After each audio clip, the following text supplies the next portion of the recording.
Sa isang bayan kung saan ang tsismis ay mas mabilis pa sa hangin, isang uri ng pag-ibig ang namukadkad.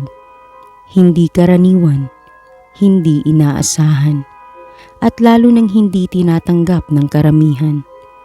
Ngunit gaya ng sabi ng batas, the heart has reasons of its own which reason does not know. Hello po sa ating mga tagapakinig ng DJO Horror Stories. Isa na namang kwento ng katatakutan, minsan katatawanan, kilig at aral. Pero wag po nating kalimutan na ang kwentong ito ay kathang-isip lamang at ginawa upang magbigay aliw sa mga nakikinig.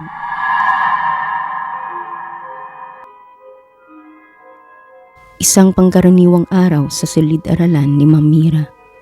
Isang guro ng Filipino sa pampublikong paaralan. Ngunit sa mga mata ng estudyanteng si Jessa, may kakaibang nangyayari tuwing naroroon si Luis, isang bagong utility staff na dating estudyante rin ng paaralan. Uy, Ma'am Mira, alam niyo bang may crush po sa inyo si Kuya Luis? Uy, Ma'am, nakakakilig! Nako Jessa, tigil-tigilan mo yung kalokohan mo. Ngunit hindi maipagkakaila ang pagmumula ng pisngi ni Mira. Matagal na rin siyang nag-iisa at wala ng asawa. Halos buong buhay ay inialay na sa pagtuturo. Isang hapon, habang si Mira ay nasa opisina, may kumakatok sa faculty room.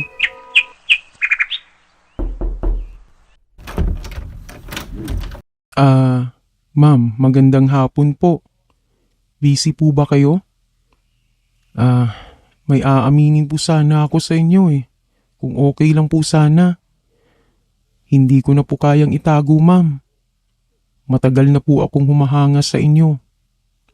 Hindi dahil guro po kayo, pero kundi dahil sa tapang niyong harapin ang mundo. Luis, bata ka pa. At ako'y isang guro. Mas matanda, mas maraming alam. Pero sa puso, ma'am, pantay tayo. At sa damdamin, hindi pumipili ang pag-ibig, ma'am. Hay nako Luis.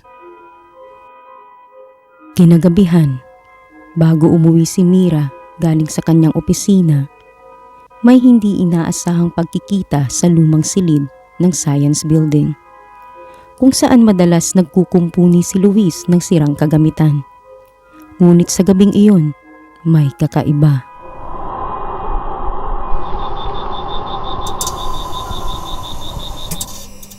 Naabutan ni Mira si Luis na nag-iisa sa loob ng silid. Madilim. Ang ilaw ay kumikislap. At sa sahig, may bakas ng putik na tila papasok, ngunit wala namang bakas na lumalabas. Luis? Anong ginagawa mo rito? Ma'am, nandito po pala kayo. May gumagalaw po kasi dito tuwing gabi. Akala ko po'y daga lang. Pero may bumubulong. At minsan, pangalan niyo po ang sinasabi. Napatingin si Mira sa sulok ng silid. May lumang pisara doon. At sa ibabaw nito, may nakasulat sa alikabok, "Pag-ibig mo, dapat mong itago." Luis, alis na tayo dito. Okay lang po. Hindi po ako natatakot, ma'am. Hindi po ako aalis. Kung kayo po ang kasama ko.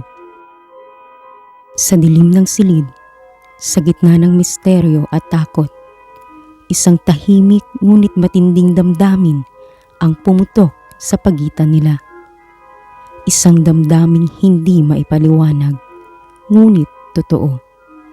Ngunit may tanong na nanatili. Kaninong tinig ang bumubulong sa dilim? At bakit alam nito ang kanilang lihim?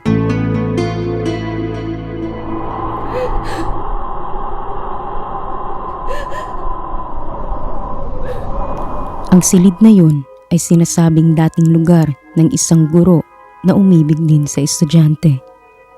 Ngunit ang kwento niya, hindi nagwakas sa pag-ibig, Natapos yun sa dugo.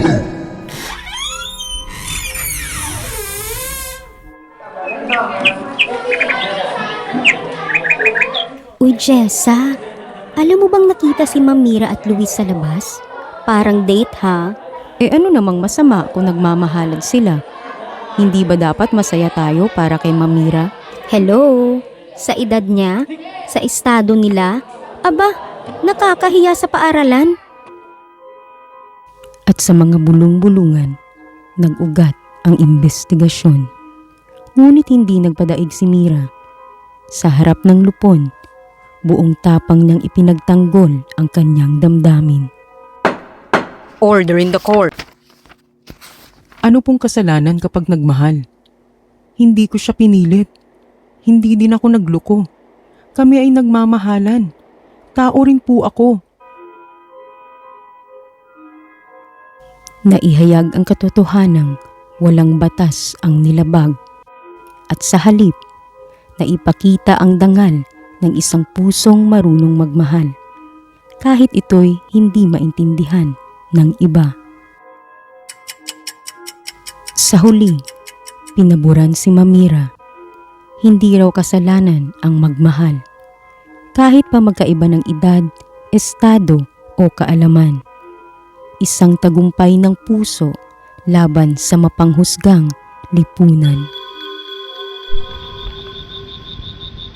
Mamira, salamat at hindi kayo sumuko. Luis, ang tunay na sukatan ng pag-ibig ay ang katapatan. Sa dulo ng gabi, naiwan ang dalawang pusong nagmamahalan. Sa gitna ng dilim, sa kabila ng panghuhusga. At sa silid na minsang naging saksi sa kanilang lihim, may bakas pa rin ng damdaming hindi matitinag kahit ng kababalaghan. Dahil minsan, ang tunay na sukatan ng pag-ibig ay kung gaano mo ito kayang ipaglaban. Kahit pa kapalit ay takot, pangamba o mismong kaluluwa. Ang pag-ibig ay hindi nasusukat sa edad, estado o antas ng edukasyon. Dahil sa dulo ng lahat, puso pa rin ang magpapasya. At ito po ang kwento ng isang pag-ibig na lumaban. Hindi sa batas ng tao, kundi sa batas ng puso. Ako po si DJ O at ito ang sukat ng tunay na pag-ibig. At dyan nagtatapos ang isa na namang kwento sa DJ O Horror Stories. Sana'y napaisip ka, kinilabutan o kahit papaano naaliw. Huwag kalimutang i-follow si DJ O para sa mas marami pang kwento ng kababalaghan, katatawanan, kilig at aral. Hanggang sa muli mga ka-DJ O, tandaan, sa bawat kwento may nakatagong multo. Kita-kits sa susunod na episode.